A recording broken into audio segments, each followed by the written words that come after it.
and 1.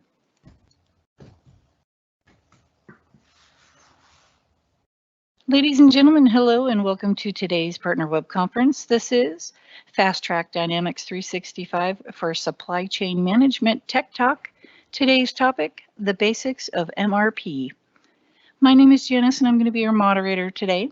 We are broadcasting this web conference through Teams Live Events and the audio can be heard through your PC speakers. Today's web conference is being recorded on behalf of the Microsoft Corporation. Participation in the meeting today does indicate your consent to being included in the meeting recording. Attendees may access the web conference recording via a link that will be delivered by email within 5 business days. If you have questions for the presenters or need support, you can use the Q&A panel located on the right-hand side of your screen. Our presenters are standing by to respond to your questions throughout the session. Now, on to the presentation. Presenting for us today from Microsoft, we have Senior Solution Architect Sachin Gandhi. So without any further delay, Sachin, the floor is all yours. Hey, thanks, Janice. Hello, everyone. Welcome to this fast track session on basics of master planning. What we'll be looking at today is some key concepts around master planning. What is the configuration that is required for setting up master planning in Dynamics 365? And also, what are some of the guidance that we will talk through that based on our experiences implementing master planning at various customers.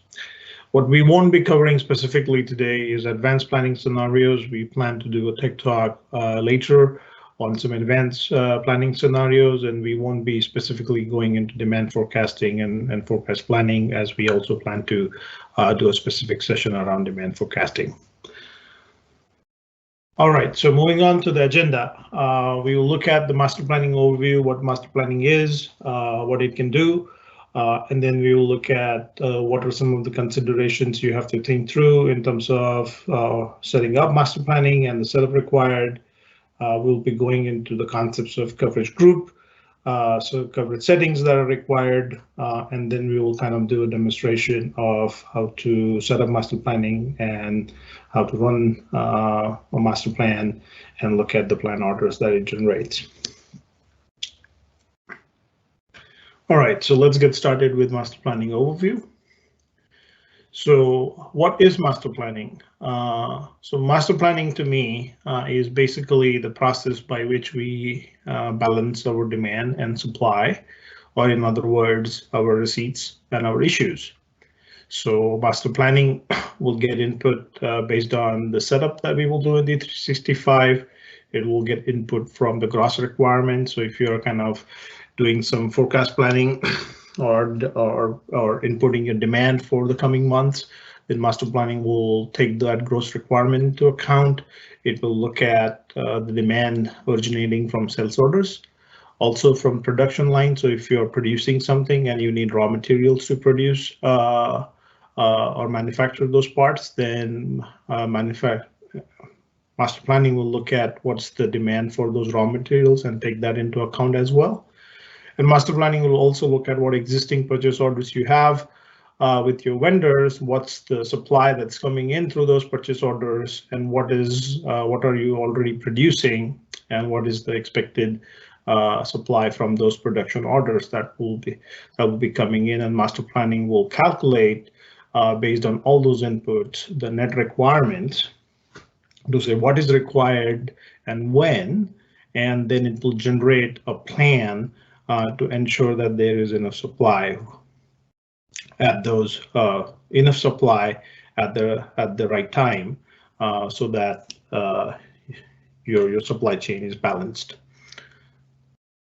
All right, master planning is integrated in with a lot of various modules in Dynamics 365. So if you look at organization administration, that's where you will set up your calendars. So you basically define what times your business is operating, what times it's not, what time a warehouse is operating, what time it's not, what time a production facility is operating, what time it's not. So master planning can take that calendar into account while doing its scheduling.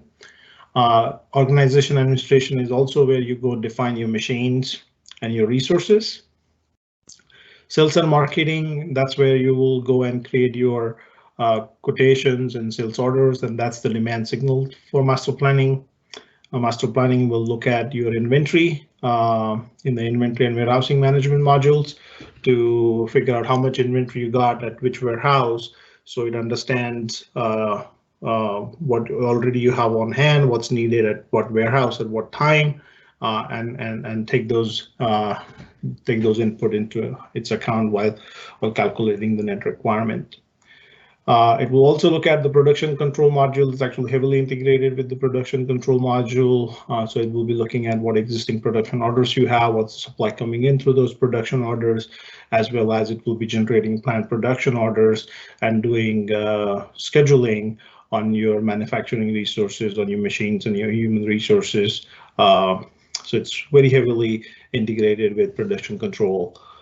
Also, product information management, that's where you are going and defining your items, the products that master planning will be planning on. So that's also heavily integrated. There are lots of settings in the product information management module that we'll be looking at today that you will have to set up in terms of supporting master planning. And account receivable, again, that's where your customers live, that's where your sales orders live. So it's heavily integrated there, as well as accounts payable. So that's where your purchase orders and your vendors live. So it's also integrated with accounts payable. All right, so when master planning runs, the output of master planning is planned orders. So master planning will determine what the net requirement is, and then based on the setup, it will generate planned orders indicating that, hey, there is a need for additional supply, and it will create those planned orders as a way to kind of say, hey, you need to look at these planned orders and form it in terms of ensuring that the supply would be there at the right time, at the right place. So the types of planned orders that MRP generates is either planned purchase orders, planned production orders, or it could be transfer orders. So if you have inventory in one warehouse and the other warehouse needs it, then it might just create a transfer order to say transfer some inventory between warehouses. Or if you're using the lean manufacturing module, then it could also generate planned Kanban orders. Master planning runs kind of in two modes, regenerative versus net change. In a regenerative mode, it's basically starting from a clean slate, so it will delete all the previously existing plan orders, and it will basically start planning from scratch and regenerate from scratch, create all the plan orders again. In a net change mode, it's basically only looking at, based on the last regenerative run, what are the changes that have occurred in the system, and then adjust the existing plan and just make the net changes on top of that. So typically customers use a combination of static plan and a dynamic plan strategy. So in a static plan, you can say that, okay, I have a plan that I maybe run once a week, and that's my static plan. I plan in a regenerative mode, basically planning from scratch everything. And then as some small changes occur, new sales orders come in or new purchase orders are created, I just go and run the dynamic plan to kind of make the net change to my plan. So you can set up multiple plans. One plan you will designate as your static plan, and then you will run it more of like your operating plan at a lesser frequency, and a dynamic plan is the one that you will run to kind of adjust to changes in your demand and supply as you go. Okay, so let's look at some planning considerations and setup. So when you're thinking about setting up MRP, I think what you need to think through is what is the input, all the input that you need to provide to master planning, and what is the output that you're expecting. And then what are some of the considerations you need to make in terms of setting up MRP? So let's take a look at that, and then we will go into look at the master planning parameters form and the master plans form, and look at what settings are available for us to adjust. Okay, so the first thing we need to make sure is that we have all the items that we need to plan for set up in the system. And if we are setting up those items, then we have to also think through to understand how far down the line do we want to actually plan for that item. Are we planning only for 30 days from today? Are we planning for 2 months from today? Or are we planning for the next 6 months? And that will depend on the item. So if you have some long lead time items which take a lot of time to acquire from your vendors, you might want to set that item up with a longer time fence in terms of planning, so you can at least get your plan orders ahead in time, and you have enough time to acquire that material from the vendor. You might have certain items that are very costly, so you may not want to buy them well in advance and keep them in inventory because your inventory carrying cost will be higher. So there would be a lot of things you will have to think through related to your products and items that you will store in inventory to say, okay, how do you want to plan for each of those items?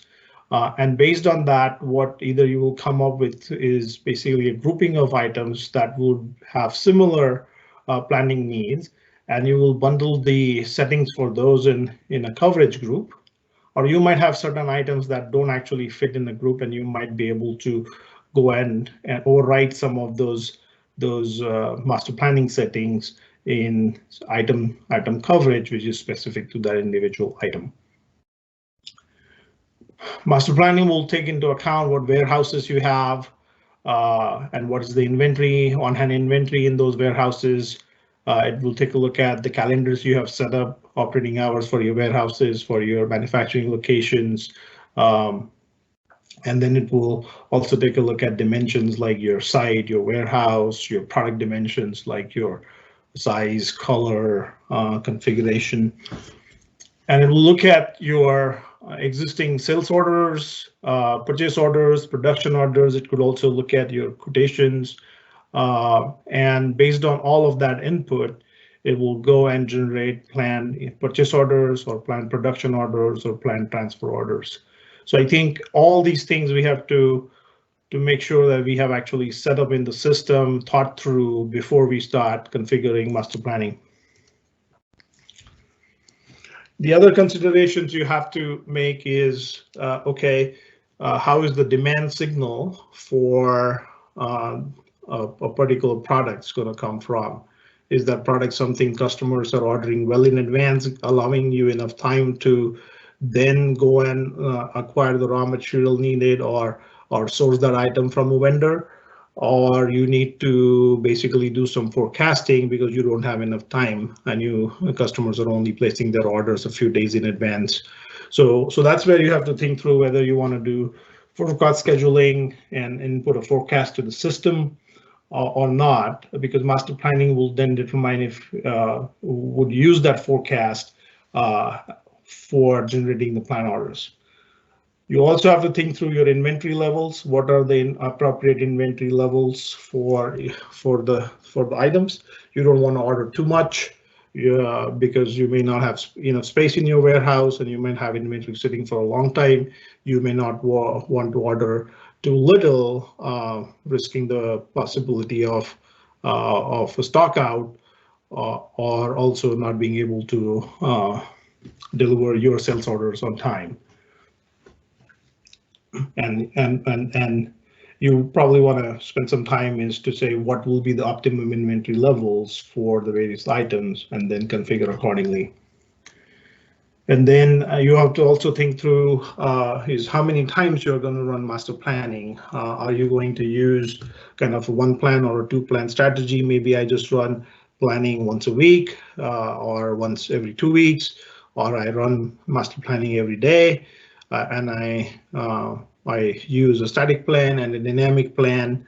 So that's what I think you will have to think through is how often do you want to do planning and what kind of strategy you need in terms of executing master planning. This diagram here shows the various things you will have to set up. What is the prerequisites? What are some of the required things, and what are some of the optional things? So from a prerequisite standpoint, we need calendars for our resources, our warehouses, our production facilities set up, so master planning would know exactly when we are operating, when we are not.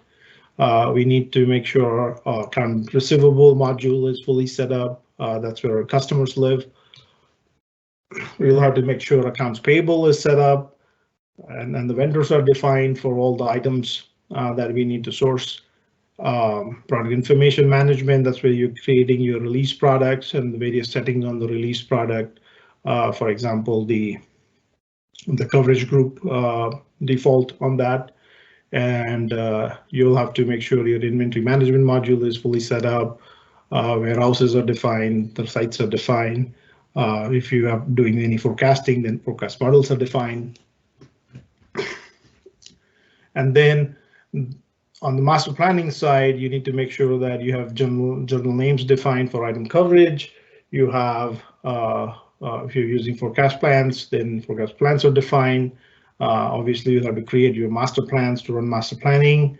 You will have to make sure coverage groups are defined, and then items are associated with those coverage groups. And then you'll have to make sure that the master planning parameters form is set up so that master planning will use those parameters when it executes. And then there are a lot of optional settings in here. So if you're doing intercompany planning, you've got multiple legal entities, one legal entity is sourcing from the other, and you want to basically plan both the legal entities together, then you will have to set up intercompany planning groups. We will talk about minimum and maximum keys and the various setups required here in a minute. But there's a lot of setup, but this is a good diagram to kind of reference when we are logically trying to set up master planning. All right, so master planning parameters form. If you go to this master planning parameters form, the first setting here is disable all planning processes. This setting applies to customers who don't plan to use master planning. So if you're not planning to not using master planning and don't plan to use it in the near future, then you might want to toggle this to yes. What it will do is it will save the system some cycles where it's basically calculating some net requirements on the fly as you're creating your sales orders, your purchase orders, stuff like that. So it won't do that thinking that you might be using master planning and it needs to keep all of that data. It will stop doing that, and then it will help with performance in other areas. So you may want to keep that off if you're not using master planning. If you're using master planning, definitely make sure it's turned off. Then on the master planning parameters form, you set up, what is your default kind of forecast plan, what is your static master plan, and what is your dynamic master plan, and what is your default coverage group. And these settings basically are just defaults.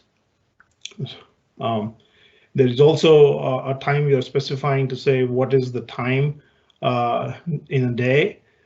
So that will be used to say, hey, something's delayed or something's not delayed. So if something's happening before 10 a.m. here, then it will be considered it's arriving on time. If something's happening after 10 a.m., then it will say, okay, it's actually getting delayed. So let's say if your cutoff for shipping is at 3 p.m. In the afternoon, you might want to set this at 3 p.m. Otherwise, the delivery will be considered the next day. So we'll look at some of these as we go into the demo. So this screen is showing the screen where you go and define your various plans, master plans. So I've created, or the demo data has 3 master plans here, one called static plan, and you have settings up here. So for example, whether you want to use your on-hand inventory from a planning standpoint, and if you want to do that, then yes, the default setting is yes. And here is also a setting that says consume all the on-hand inventory before looking at other supplies. So we don't want to create purchase orders against your vendors if you already got inventory on hand. So that's why this setting needs to be on. If you want to include quotations, Then you can also include quotations, and you can provide a probability value to say what is the probability of those quotations getting converted into a sales order. So master planning will only use that certain percentage of the demand coming from sales quotation in that case. We also specify whether you want to use operation scheduling and job scheduling. We'll talk about that in a minute. And also whether you want to do your capacity planning based on finite capacity or infinite capacity. So if your production is constrained by the capacity of your production, how much you can produce at your manufacturing plant, and you are usually constrained by that, then you might want to keep it turned on. But if you usually don't have a bottleneck in your manufacturing facility, then you might want to just keep that off, because master planning will be spending a lot of calculation time in terms of capacity planning unnecessarily then. And we'll talk about time fences. So there's a lot of things where you have to define how far down the line you want to do certain things from a planning standpoint. So finite capacity time fence is defined here. You will see there's a bunch of fields under the time fences in days kind of tab here. We'll talk about that, as well as the how far down the line you want to look at what's getting delayed, and how far down the line you're basically generating action messages. So we'll look at that in a minute. Sachin, if I may interject with a question from the audience. Yeah, go ahead. Regarding the MRP inputs, does MRP account for costs involved in transferring between warehouses as opposed to or versus the cost of purchasing directly from a warehouse that requires the item? No, that's where you will set up your sourcing policy for a certain warehouse. So if you have warehouse A and warehouse B, and if you are going and basically setting up a policy for master planning to say my sourcing policy for warehouse A is to source from warehouse B, then it will always try to source from warehouse B. It won't at that point try to determine whether it's cheaper for me to just go and acquire it from a vendor versus go get it from the other warehouse. Hopefully that answers the question. Okay. Thank you. All right, so operation scheduling versus job scheduling. So when we are doing planning ahead of time, we may only want to do a rough planning when it comes to determining what day a production order will start and what day it will end. You may only want to talk in terms of days rather than exact times to say what exact time it's starting on. So that's kind of the rough planning. But when we move on to the job scheduling side, master planning will plan for saying what exact time on a particular day an operation will start and when it will end, what exact time it will end. It will also go down to the level of saying what exact machine would it be running on. So if you got a group of machines on the operation scheduling side, it will only look at capacity for the entire group and basically say, do we have enough capacity to plan for the production on that day? Versus on the job scheduling side, it will actually try to determine which machine inside that group of machines I need to go and schedule this particular production order on. So that's the difference between operation scheduling and job scheduling. So you could have different master plans defined. In some master plans, you basically just do operation scheduling, kind of a rough cut. And then you might have a master plan, kind of, shorter duration master plan that does the detailed level of scheduling with job scheduling. Okay, let's move on to coverage groups. So coverage groups is basically a set of settings that you can define at a group level and then associate multiple items to that group. So you don't have to go define different coverage settings for individual items. You just define them at a group level and then associate that group with different items. And what coverage groups kind of help us is to kind of say how far down the line I'm planning and what are the things I'm planning. And so, for example, if you're doing capacity planning, are you doing capacity planning for the next 2 weeks, next 4 weeks? Those are the kind of settings you'll be going and defining at the coverage group level. And you will create different coverage groups because different items will need different types of coverage. Some items could be long lead time, like I talked about, and you might want to have it associated with the coverage group that is looking at a longer term planning. There might be certain items that you can acquire pretty quickly from your vendors, and you might want to keep them as part of a separate coverage group that you plan a little bit differently for. And a lot of considerations will go in, for example, monetary value of an item, all the high value items you might want to plan as part of a separate coverage group versus if you're doing an ABC classification, your C-level items could go as part of a different coverage group. It will also be important to, if you're a manufacturing company and if your items have built some materials, then it will be important for you to understand whether you're only planning at the finished good level or you're actually going down to the raw material level also. And those will be the parameters on the coverage group that we will be setting to say, hey, how far down the line do we want to explode these bombs, and use that as part of planning. If we are using capacity planning, then that will be based on the route.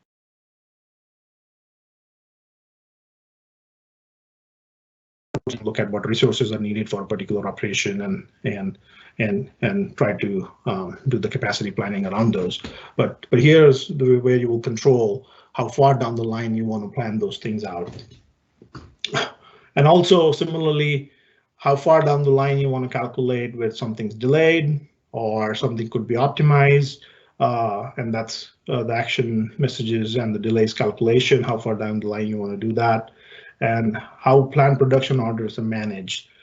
So that's where your sourcing policies and things like that, whether it's a purchased item, whether it's a produced item, or whether you want to transfer it from a different warehouse, those settings will be defined at a coverage group level.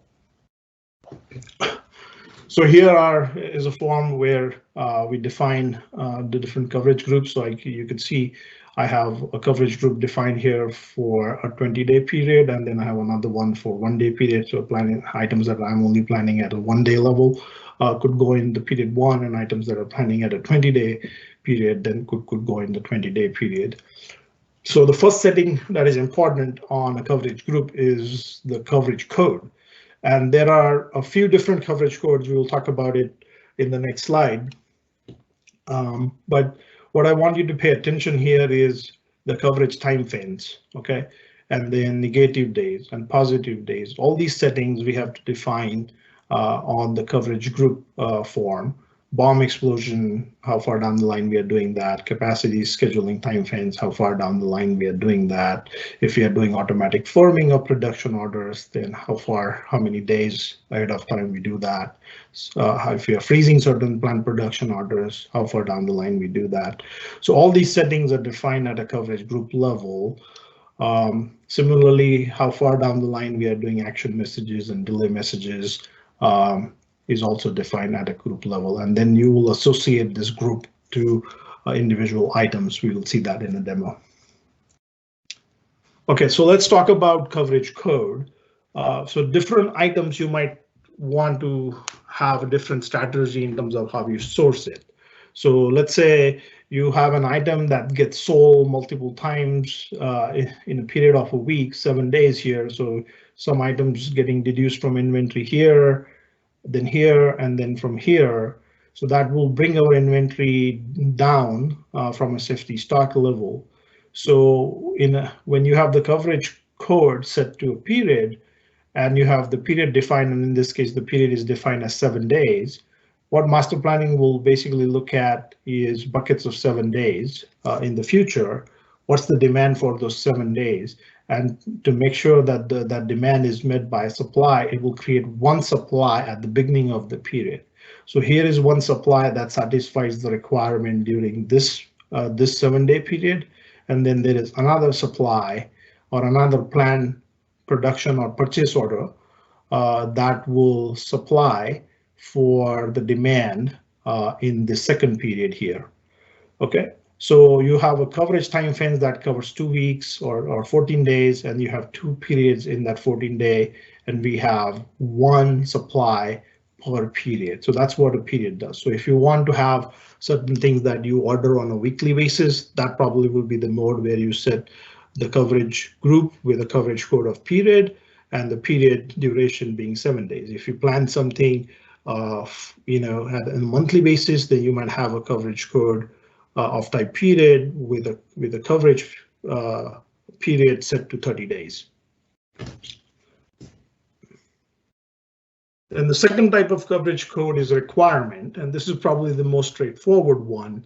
And what this says is if I have a demand for a certain item on a certain date, create a supply for that date. So create a specific plan order to meet the demand for that day. And then similarly, so if let's say we have 3 sales order, one on this date, one on this date, and one on this date in the timeline, then each one will have an equal supply planned on the same day, sort of. So that's the easiest, but it may not be practical for certain items. And then coverage code, where you are basically setting the minimum and maximum. So what you're saying is anytime you see that the inventory will fall below 50 pieces here, then reorder 100 pieces. Okay, so it will fill up to the max, and then it will look at when it's dropping below the minimum, and when it drops below the minimum, it will make sure that it gets resupplied and fulfilled to the maximum level. And that's where you will go and define your minimum and maximum quantities, either at a group level or at an individual item level. And we will look at that in the demo soon. So we talked about the different time fence settings that are there on the coverage group. This diagram here helps us understand how those settings come into play when master planning is executing. So let's start from the bottom. So coverage. So this is basically the duration when master planning is running. It's looking at that time frame. So if we are setting coverage to be 60 days, then master planning is looking at the next 60 days in terms of what it needs to plan for the next 60 days. Explosion time fence. So here in this diagram, it's kind of matching the coverage time frame, which means what MRP will understand is like if I'm planning for the next 60 days, if I find an item that has a bill of material, I will also go and explode that bill of material and also plan for the components that are there in the bill of material and the raw materials that are there are required for the bill of material. So I will also do that for the 60 days, but you could have set this to half of this, which will be 30 days to say, okay, look at the finished good coverage for the next 60 days, but only explode bond for the next 30 days. Capacity. So your production capacity from operation and job scheduling standpoint, how far down the line master planning is considering the capacity. So you may want to keep that set to what your needs would be, but this will definitely be shorter than what your coverage time fence is. So everything should be shorter than what your coverage time fence is, because it doesn't make sense to have any of these above greater than what the coverage time fence is. Action messages and future messages, how far down the line you want to know if something's getting delayed. So if something's getting delayed a month from now, do you want to know that today or just 10 days in advance? Because what you're considering there is, do you want to have too many delayed messages? Because I guess from supply chain, too many things could be delayed if you're looking at a longer horizon, and it will be a lot of noise. So you may want to kind of have a shorter duration in terms of what you're looking at from a future messages standpoint. Action messages, those are telling you how you want to optimize your supply chain. So again, that period will definitely be shorter than your coverage period, but that's what you have to consider is how many messages you can practically deal with and have the action messages time fence set accordingly. Freeze time fence will help you to make sure that you're not changing something in the near term. So if you have planned production or purchase orders for the next few days, and somebody is already looking at and considering forming those, you may not want to keep changing those as you re-execute your master plan. So you might want to define a freeze time fence, and when you define a freeze time fence, master planning won't change those plan orders and actually plan, assuming that those existing plan orders will become actual orders and plan accordingly on top of that. Firming time fence. So if you actually are kind of going on autopilot and letting master planning go and firm some of your orders, then the firming time fence is also what you can define. So on the coverage group, there was also a setting, two settings, one to define positive days and one to define negative days. So let's talk about positive days first. So when we are defining the setting for positive days, what that means is how far down the time frame from when a sales order is due, we will look at to see if there is a purchase order that will supply for the demand generated by that sales order. So in this case, let's say we have a sales order to be delivered 6 days from today, and we have a purchase order that's coming in 2 days from today. And if we're setting the positive days, let's say to 3, then master planning will say, hey, there is a demand. I'm looking 3 days backward to see if there is a supply. And in this case, it won't find any because there's nothing between here and here in the 3 days. So it will say, OK, I need to generate a new planned production order or a purchase order to ensure that there is supply for this sales order. So in that case, it will go and generate a new, let's say, purchase order. But if you're setting your positive days, let's say to any number greater than 4, 1, 2, 3, 4 here, then it will be able to take this purchase order and say, OK, this purchase order can't satisfy the demand for this sales order. So in this case, it would go in and say, OK, that's fine. Maybe what you want to do from an actual message standpoint is postpone this purchase order so it gets delivered here, so you are not holding inventory on hand and it's just sitting around for 4 days. Similarly, on the negative day side, what we are saying is, all right, I know I have a sales order that I need to deliver on day 6 from today, and I don't have any supply for it, but maybe there is a supply coming 3 days later on day 9. And instead of creating a new supply for that sales order, I would want to just consider the supply coming in through that P2 purchase order on day 9. And my sales order might be delayed by 3 days, but that's OK. I don't want to generate another purchase order. So in that case, MRP will balance the demand here with the supply coming from P2, but you will have to make sure that at least then the negative days is set to 3. Because there is a 3-day difference between this. The way I kind of look at it, because sometimes negative versus positive, if you look at this number line, it kind of goes in the other direction, what we are usually used to, where we have negative numbers on this side and positive numbers on this side, is to kind of look at to say sales date minus the ship date minus the receipt date. So if that number comes out to being negative, then how much is that number, and that much will have to be the quantity set on the negative days in order for us to allow that. Otherwise, it won't consider it. Same thing will happen from a positive day standpoint, sales date minus the receipt date, and whatever that difference is, we'll have to make sure that the positive days is usually that. Usually what people do is they set a negative days to be a quantity of 1 or 2. Because usually if you have a purchase order getting delivered 1 or 2 days when the sales order is due, maybe you can tolerate a day or 2 of delay in your sales order, and that's probably fine. And that's why you keep that quantity to be small. The positive days, you kind of will keep it kind of large because you want to consider any purchase order coming in before that sales order to supply to meet the demand. All right. Then on the coverage group, you have a lot of other settings for safety margins and lead times. So let's take a look at how those settings actually affect when the purchase order is going to be created. So let's say we have a sales order that we need to ship on day 25. But if we set up a safety margin for issue of 5 days, then what master planning will do is we'll actually see that demand instead of on the 25th day, 5 days in advance on the 20th day.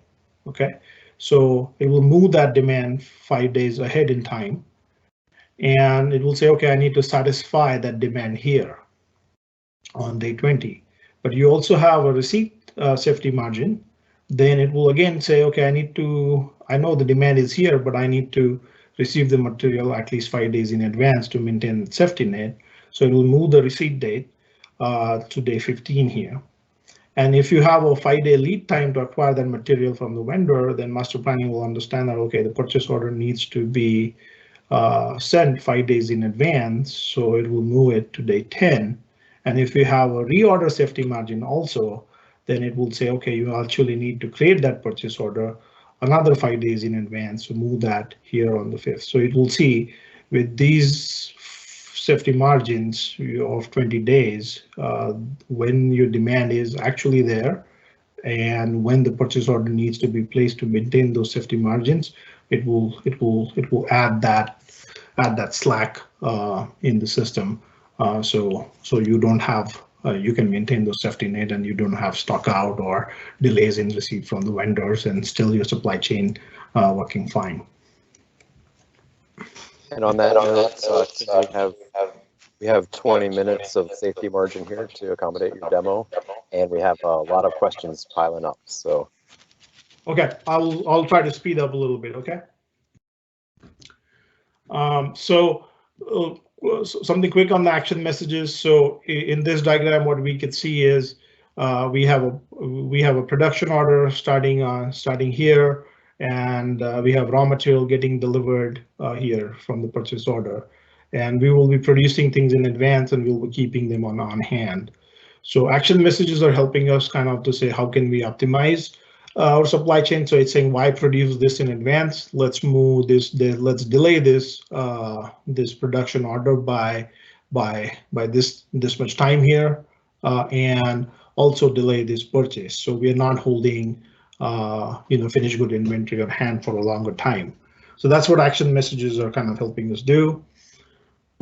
If you're looking at delayed messages, so anytime there is a delay, let's say vendor calls and says, hey, I won't be able to deliver this purchase order in time, it will be delayed by certain days, and master planning notices that, okay, if you're getting your raw material here, then you will be only able to start your production here, and the production based on the production times will finish here, then there will be this much delay, and it will generate a future or a delayed message for you to look at. So if you have delayed messages turned on, you will be able to see based on the planning what are the things that are getting delayed, and you might be able to take some action on top of that to prevent the delay, or at least inform your customer to say, hey, our shipment to you might be delayed.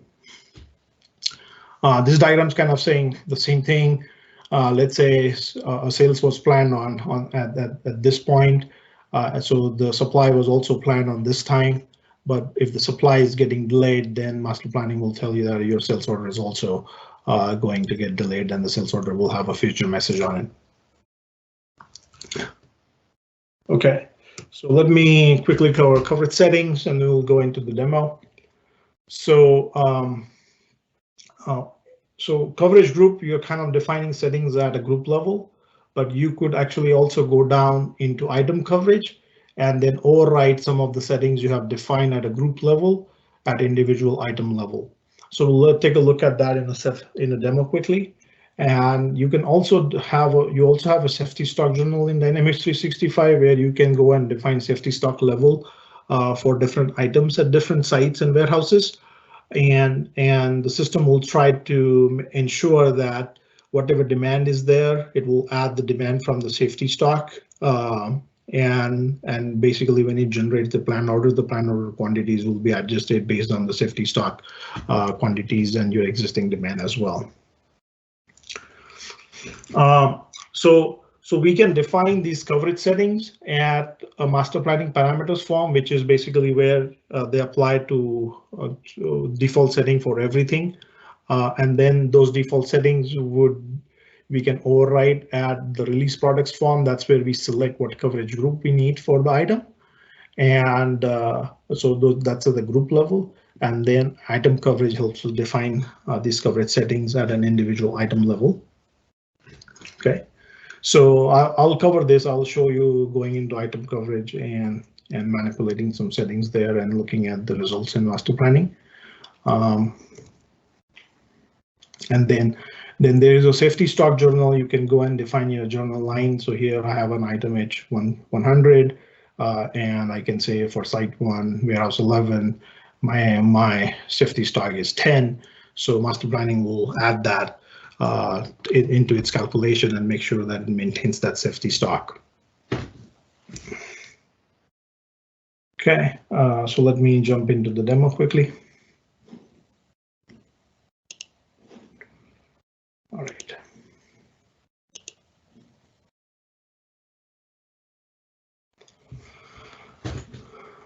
All right, let me just refresh my browser.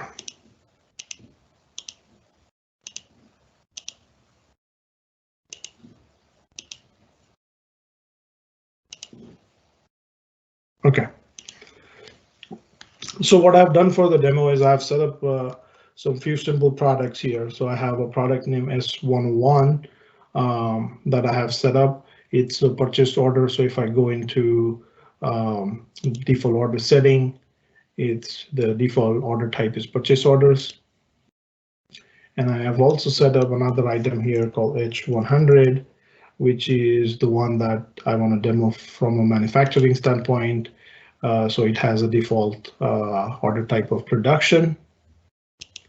And if I look at I have two. I have a bill of material defined for H100 with two items R001 and R002 underneath that bill of material. So what I want to do now is basically create some demand for these two items, S101 and the H100 item.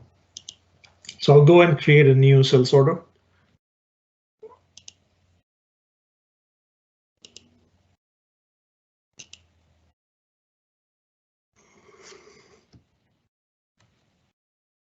I'll say, let's say I want to have 500 or let's say 400 of these.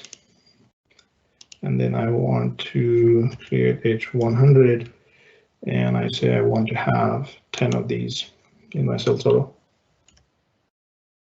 Okay, so we just created a, okay, I need to fill out site.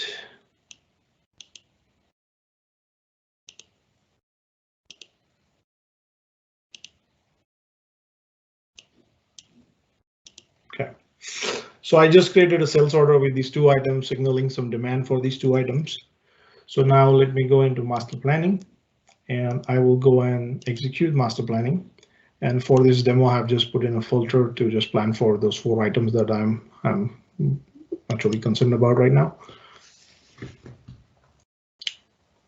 So master planning is running. It's using all the setup, looking at the demand, and I have no on-hand inventory for this. So this is kind of a simple thing for master planning to run and generate some demand. So if I look at S101, now master planning has generated a planned purchase order of 5,000. I'll talk about why it generated for 5,000 and not for the 400 quantity that I put into, because what we have done at an S101 item level, let's take a look at it here in the release products form,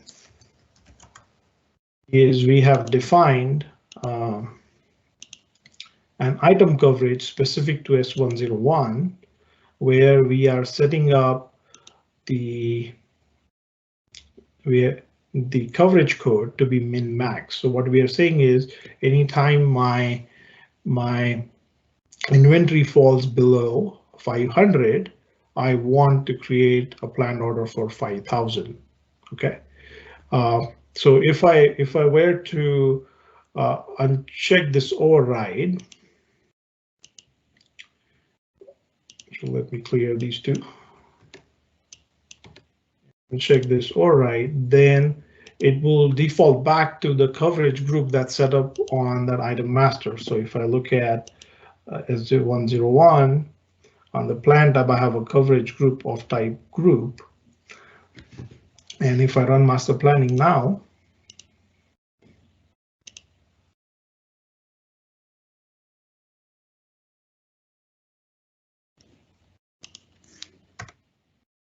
you will see that now it's only generating a planned purchase order for those 400 items, not for the 2000. So that's how you can influence how you want your planned production orders to be generated.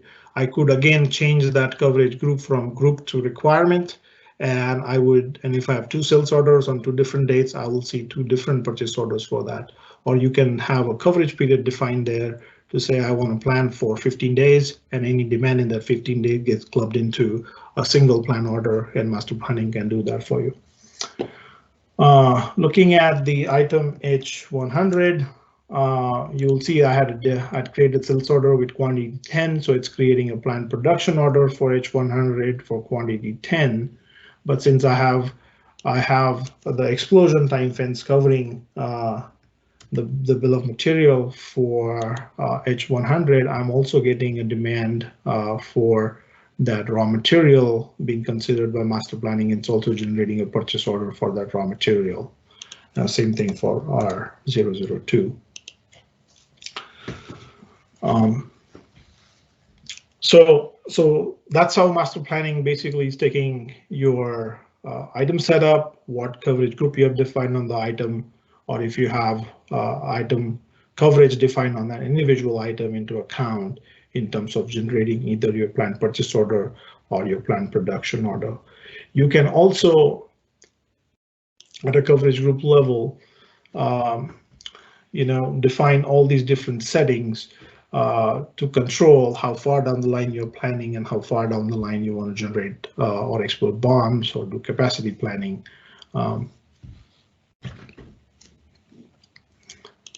So let's take a look at safety stock quickly. So here I have, I'm in the safety stock journal. I've created a safety stock journal, and I'm just adding a line to it. So I have added H100 at site 1, warehouse 11. I have a minimum requirement of 10, so I want to maintain a safety stock of 10. Let me go and post this journal. Okay, and now if I run master planning,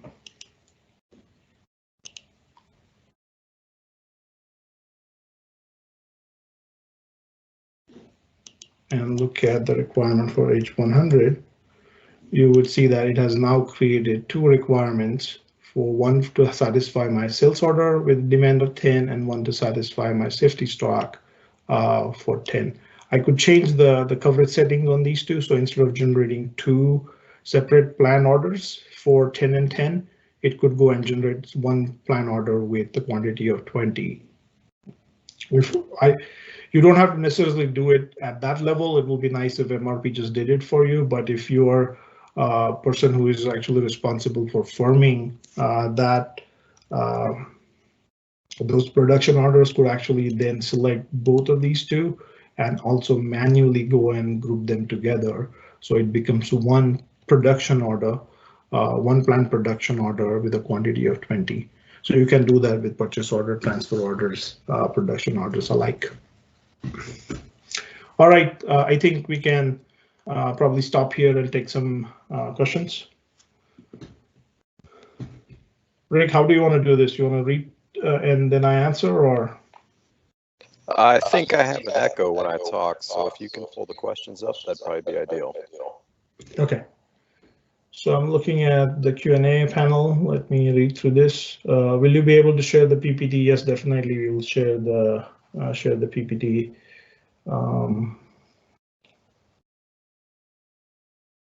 Okay, then let's look at the new tab.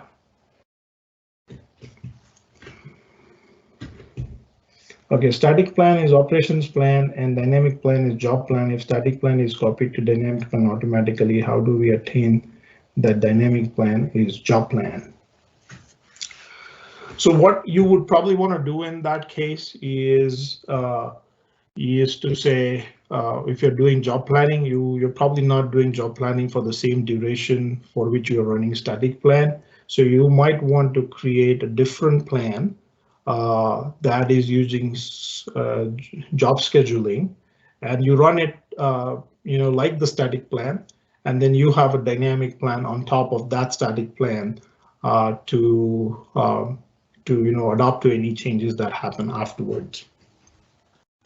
So that's why you don't have to only have two plans, one static, one dynamic. You can have different plans, and you can run each of those, and you can have certain dynamics planned based on certain static plans.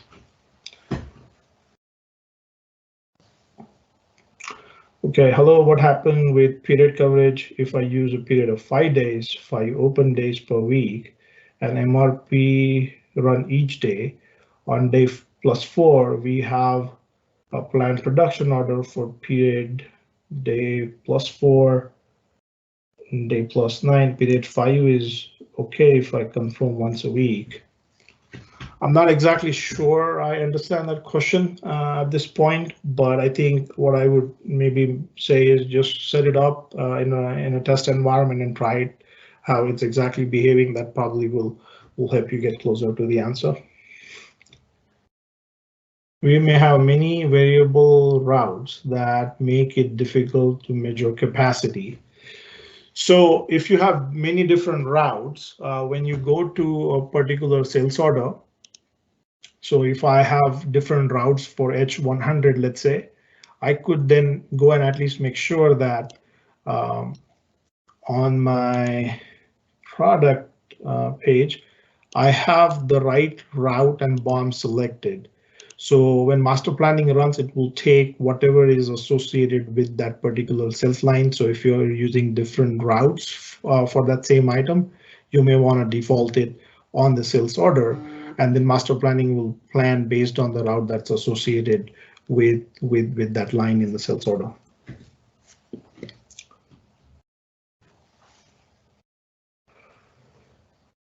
So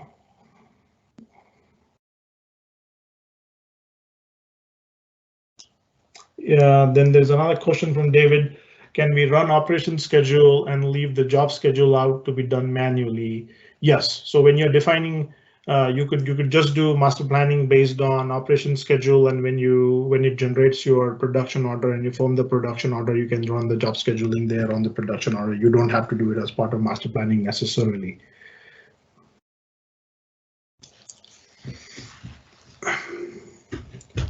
What is the difference between safety stock journal and the minimum that you set on the item?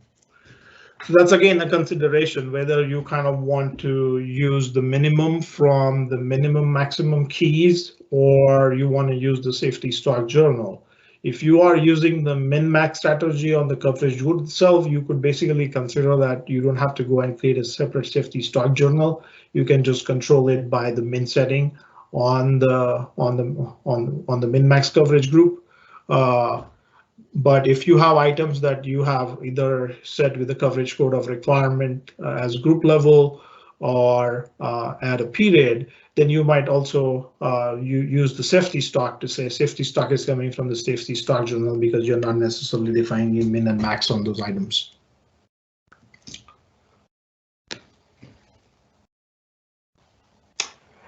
Can I effectively plan for my labor in conjugation with material and capacity planning? So that depends on how you're setting up your routes. On your routes, if you are going in and setting up the resource requirement for a particular operation, and then resource requirement, you are specifying what type of machines you need and what type of human resources you need, then yes, MRP will also tell you the capacity needed for the human resources also. So it's treating the machine scheduling as well as human or labor scheduling pretty much the same way. You will have to look at whether your routes are set up with machines as well as the labor is needed for the individual operations, and master planning will take that into account while planning. Is it possible to force MRP to schedule planned activities to start on a specific day of the week? Easy, a cleaning activity every Monday morning. Okay, so in that case also, what you will do is you will set up a route for those activities, and the resources that are needed for that activity, you will go and specify the working days for those resources in the calendars that are associated with the resource days. So when master planning runs, it would say, okay, I need this resource, but then it will also consider the calendar when the resource is available. So if you have cleaning activities only going on Friday, you will set up a calendar that's only has working days on Friday. You will associate that calendar with your cleaning resource, and master planning will only plan the cleaning activities on Friday then. Does CTP consider dynamic static plan on the sales order lines? Yes, CTP will consider your dynamic plan. So you'll have a static plan, and then that will get copied to dynamic plan. And when you run CTP, it will consider your dynamic plan for capable to promise functionality in Dynamics. If MRP process gets down before complete, what will be the best way to rerun it? So I think we have done some improvements in the product recently, where if a master plan fails and you rerun it, it can pick up from where it kind of left off, but that depends on what stage it was at when it failed. But the better answer to that is we are actually enabling planning service, which will actually be able to run master planning in a matter of minutes.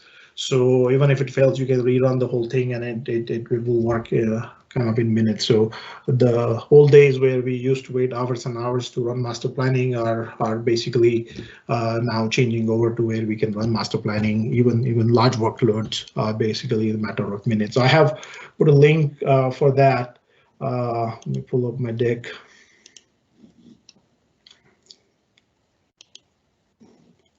So if you're interested in the planning optimization service, then I have put in a link here for getting started. We are actually about to go into public preview, but once we go into public preview, you can start using it for distribution workloads, for generating your plan orders, plan purchase order, and your transfer orders. The engineering team is working on getting to parity for the production scenarios also. So look for that in the next few months. We have already worked with a few customers in private preview mode in terms of enabling the planning service for them. And what we have seen is we could go down from very long running MRPs up to like 6 hours, and all those workloads then would be basically be running under a matter of 4 or 5 minutes altogether. And that will enable you to basically also not pay too much attention to whether you want to do run a full static plan or just do dynamic. You might be able to rerun a static plan multiple times during a day because it won't take as long going forward. All right, so that brings me to this slide, additional resources. I have copied a link to the homepage for master planning, and I have also a planning preview. I guess as it goes into public preview in the next few days, you should try it out and see if it meets your workload. And our direction from Microsoft would be to move our customers into the planning optimization service, because that's where you will see a lot of performance gain from an MRP standpoint. All right, I think we are 3 minutes over. Thank you for joining the call today, and hopefully the information shared was good for everyone. Thank you. All right, thank you, Sachin. All right, ladies and gentlemen, I'd like to take a brief moment here and bring your attention to a link that I just posted in the Q&A panel. And that is the link to a short survey for this web conference, and we ask that you please take a moment before logging out to access it. We hope that you found today's information helpful, and if you enjoyed today's web conference, have feedback on how we can provide you with a better event, or you'd like to submit topics for future web conferences, this is your chance to let us know. We do appreciate the time you take to do this, and thank you for your support. And that is going to conclude today's web conference. The recording and a copy of the presentation deck will be available within 5 business days. Please look for an email from Worldwide Learning that will include details on how to access those. I'd like to extend a big thank you to our presenters, Sachin and Rich, and thank you, audience, for logging in and joining us today.